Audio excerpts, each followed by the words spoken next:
16절입니다. 16절은 하나님께로 돌아오게 할 것이다인데 앞절에서는 요한의 인격에 대해 여기서는 그의 사명에 대해서 언급하고 있습니다. 돌아오게 할 것이다는 되돌리다, 방향 전환을 하다, 마음을 돌이키다의 뜻인데 하나님께로 돌이키는 것, 곧 회개를 의미한다고 합니다. 원래 예언자의 중요한 임무는 하나님을 떠난 이스라엘 백성을 하나님께로 돌이키는 것이라고 하는데 에스겔 3장 19절, 다니엘 9장 13절에도 나옵니다. 요한은 이 사명을 잘 감당하였습니다. 그뿐만 아니라 그는 뒤에 오실 그리스도의 길을 예비함으로써 일찍이 요한보다 더 큰 예언자가 없다는 칭찬을 들었습니다. 이것은 마태복음 11장 11절에 나옵니다. 실제로 요한은 제사장 가문의 출신이었지만 예언자의 직무를 행하였다고 누가복음 3장 3절에는 기록하고 있습니다. 17절입니다. 17절에는 엘리야의 영과 능력이 나오죠. 요한은 유대인들이 기대했던 대로 육체를 입고 돌아온 인격적인 엘리야는 아니라고 부정했습니다. 요한복음 1장 21절에 기록되어 있습니다. 그러나 예수님께서는 그를 엘리야라고 말씀하셨습니다. 누가복음 11장 14절, 마가복음 9장 12절, 마태복음 17장 12절에 나옵니다. 그는 말라기가 예언한 메시아의 선구자였으며 영, 즉 혼을 지배하는 성질이나 영향력과 능력, 즉 내재된 물질적 정신적 힘에 있어서 그와 닮았다고 합니다. 그리고 요한과 엘리야는 옷차림이나 생활습관, 정렬, 왕과 왕비를 책망하는 점도 비슷합니다. 아버지들의 마음을 가진 자녀들에게로 나오는데 말라기 4장 6절의 인용이며 당시 아버지들은 가정을 소홀히 하고 바탄으로 몰고 갔으며 조상들이 지녔던 격렬한 믿음의 길에서 벗어난 생활을 하고 있었습니다. 이에 요한은 진실된 회개를 통해 가정과 민족을 회복시키는 일을 하게 될 것입니다. 순종하지 않는 사람들을 돌아서게 할 것이다. 근데 순종하지 않는 사람들은 안위와 설득을 받는 의의 합성어인데 하나님께 대한 믿음을 거부하는 자들을 말합니다. 그들을 회개시켜 의인의 지혜, 즉 실제적인 지성으로 돌이키게 하는 것이 요한의 사명이었습니다. 요한은 가정적으로 사회적으로 회개를 촉구함으로써 주님을 맞이할 준비를 하게 해야 하는 메시아의 선구자였습니다. 18절입니다. 18절을 보면 내가 어떻게가 나오죠. 무엇에 의해라는 뜻입니다. 천사의 말이 기쁘기는 했지만 믿을 수가 없어서 구체적인 증거를 요구하고 자신이 의심하게 된 이유를 제시하였는데 그는 기도를 드렸음에도 불구하고 의심을 하였으며 언약을 받을 준비가 되어 있지 않았습니다. 참조로 사도행전 12장 14절을 이하로 보시면 됩니다. 그는 아브라함과 사라가 매우 늙었음에도 이삭을 얻을 수 있다는 사실을 미처 생각하지 못했습니다. 결국 아브라함은 하나님의 약속을 믿는 신앙에 굳게 설 수 있었다고 로마서 4장 19절에서 20절에 나와 있습니다. 그래 보면 가브리엘이 나옵니다. 당시 유대인들은 하나님 앞에 많은 천사들 중 우두머리 격의 7천사들이 있다고 생각하였습니다. 다니엘서 8장 16절에 나오고 9장 21절에도 나옵니다. 그 이름은 가브리엘, 미가엘인데 우리엘, 라파엘, 라구엘, 사미엘, 레미엘입니다. 가브리엘, 즉 하나님은 나의 영웅, 하나님의 용사의 뜻입니다. 하나님의 계시와 기쁜 소식을 전해주며 미가엘은 사탄의 세력과 싸워 승리하는 하나님의 용사로 표현되어 있습니다. 사가라는 하나님의 천사가 지금 자기 앞에 서 있는 것 자체가 최대 증거임을 미처 깨닫지 못하였다고 기록하고 있습니다. 20절입니다. 침묵하고 말을 못하게 될 것이다인데 그가 증거를 요구했기 때문에 증거를 얻게 될 것입니다.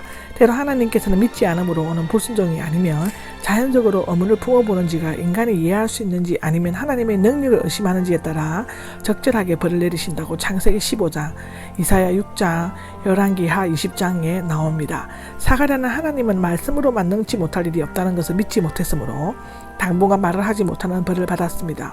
그러나 오히려 그것은 주님의 계시가 확실함을 깨닫게 되는 교훈과 은혜의 수단이 되는데요. 일어나는 날까지 해서 날에는 간사가 있으므로 확실하게 정해진 때를 가리킨다고 합니다. 에 보면 오래 머무는 것이라고 나오죠. 백성들은 사가랴가 성소에서 나와 아론의 축복을 선포하기를 기다렸다고 민수기 6장 24절에서 26절에 말하고 있습니다. 탈무드에 의하면 제사장들은 성소 안에 오래 머물지 않았다고 합니다. 나답과 아비후가 분향하다가 죽은 일이 있었지만 성소에서 오래 머무는 것은 보통 있는 일은 아니었다고 하는데요.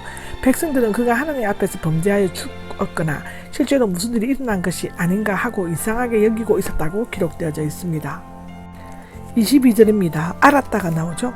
사가랴가 제단을 내려오면서 축복의 말씀을 선포하지 못하는 것을 본 백성들은 그가 성소 안에 꿈에서 환상을 본 줄로 알았습니다. 아마도 그의 얼굴에는 그때까지도 성소에서 천사를 만났을 때의 놀라움과 두려움의 흔적이 남아 있었을 것이었습니다. 13절인데요. 직무기간이 나옵니다. 각 제사장은 6개월마다 한 번씩 성전에서 일주일 동안 봉사해야 할 책임이 있었다고 열왕기하 11장 5절에는 기록되어져 있습니다. 집이 나오는데 당시 예루살렘 오펠이라는 지역에 많은 제사장들이 한데 모여 살고 있었지만 사가랴의 집은 유대의 남쪽 산골에 있는 작은 동네였다고 기록되어져 있습니다. 24절입니다. 24절은 임신하였고가 나오죠. 매우 오래되고 흔히 쓰이는 단어인데 누가만이 임신한다는 의미로 사용하고 있습니다. 누가는 히포크라테스가 사용한 임신, 불임 등과 같은 단어를 그대로 사용했죠. 5달 동안 숨어 지내면서가 나오는데 당시의 전통이었는지 부끄러움 때문인지 나이가 많아 임신했으므로 기쁨과 감사와 헌신 때문이었는지 주변에서 수군대는 소리나 억측을 듣고 싶지 않았기 때문인지는 알 수 없습니다. 다음에 25절 말씀과 연관해 보면 하나님께서 참으로 그녀가 임신하지 못한 수치를 몰아내고 축복하여 임신케 하신 증거가 확실히 나타날 때까지, 즉 여자는 5달 되면 임신한 것이 확실히 드러나죠. 그것을 기다리고 있었다고 볼 수 있다고 기록되어져 있습니다. 절에 부끄러움이 나옵니다. 비난하다, 부끄럽게 하다의 명사로 비난할 점이라는 뜻인데 이스라엘 백성들 사이에서 자식은 후사를 잇는 것뿐만 아니라 하나님의 은총을 판가름하는 기준이 되기도 했다고 시편 113장 9절, 이사야 4장 1절에도 나옵니다. 특히 자녀가 없는 것은 수치스러운 일이었으며 정당한 이혼 사유가 되기도 했다고 합니다. 6절인데요. 6째 달에가 나옵니다. 사가랴에게 요한의 출생을 예고했던 천사 가브리엘이 이번에는 나사렛이라는 동네에 가서 예수님의 탄생을 예비하고 있습니다. 이 일은 사가랴가 환상을 본 뒤 또 엘리사벳이 임신한 지 6달 후에 일어났는데 이것은 요한이 예수님보다 6달 먼저 태어났음을 알려주는 유일한 구절입니다. 갈릴리 지방의 나사렛이던데 갈릴리라는 지명을 언급한 것은 누가가 팔레스타인 지역에 대해 잘 알지 못하는 이방인들에게 쓰고 있음을 암시해 줍니다. 원래 다윗의 자손인 요셉과 마리아의 조상 때부터의 고향은 베들레헴이었으나 당시에는 나사렛에서 살고 있었습니다. 나사렛에 대해서는 마태복음 2장 23절에 설명했죠.